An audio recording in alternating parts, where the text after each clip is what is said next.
there, Magdalena here from the Creative Photography School, and this is video number 4 of the 6-part mini video series teaching you the photography fundamentals. And today we will talk about ISO. ISO is the last of the 3 components that make up exposure. In the last 2 videos we already talked about aperture and shutter speed. And ISO basically describes the sensitivity of your sensor. Back in the old days, this used to be the film. The film had a sensitivity level. So if you remember, I don't know whether, or you remember from seeing it back then, the film that you could buy was either 200 or 400 or 800, and that number described your ISO level, and that described the sensitivity of the film. Meaning a given amount of light that hits your sensor is treated in a different way when you have 800 than when you have 400 ISO. The higher the ISO value, the more sensitive the sensor is to the light that comes in. So the same rule applies as back in the film days. Higher ISO value, more sensitive to light of the sensor. Again, ISO sensitivity is measured in stops.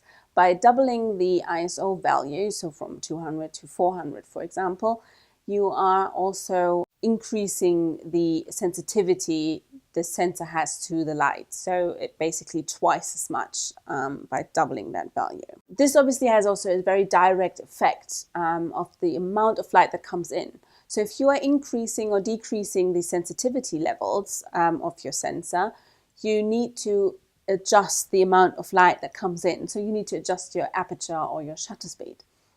But we will talk about that in much more detail in the next video where we look at the 3 components of exposure all together and how they are linked together and work together.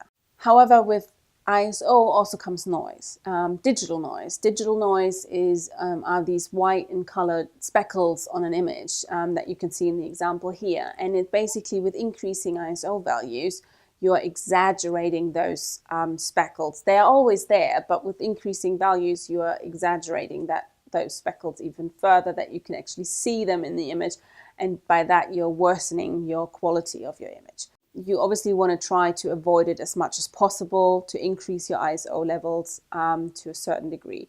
But how much noise you will have by increasing the ISO depends on your camera model. And also how old your camera is sometimes, because technology is advancing so quickly that in the same range of your camera model a few years back, you probably had horrible noise levels, and now in the same range, you probably have very good noise levels now. It also depends on obviously the more professional your camera is, the better they invest into those ISO sensitivity levels and that noise level. So for example, if you can see the image now, that was taken with my 450D, and then there's my 5D Mark III at that same level, and you can see the difference. It's amazing. But even the 450D in its range, the 700D, or all those models, they probably have much better noise levels now in comparison to the 450D back a few years old. So you can see technology advances, etc. But the question that's raising, obviously, is why adjust the ISO level in the first place? Well, you will come to situations or be in situations where you need to, where you can't adjust your shutter speed anymore, and you can't, or you don't want to adjust your aperture. For example, you have a scene, you want to have a shallow depth of field, so you have your aperture or a certain depth of field, and so you set your aperture to a value that you want to keep. You can't go above or below that. And there's also your shutter speed is already at its limits before the camera shake comes in, and you don't have a tripod. So what should you do? You're increasing your ISO. So sometimes there are just situations where you have to, but we will talk about that a little bit better and a little bit more in video number 5 in the next video, where we look at all of them together. That is basically it though. I mean, the ISO is the sensitivity, and you need to be aware that obviously with increasing sensitivity there comes digital noise. So, you have to have a sort of compromise between all the different components of exposure, and exactly that is the next video.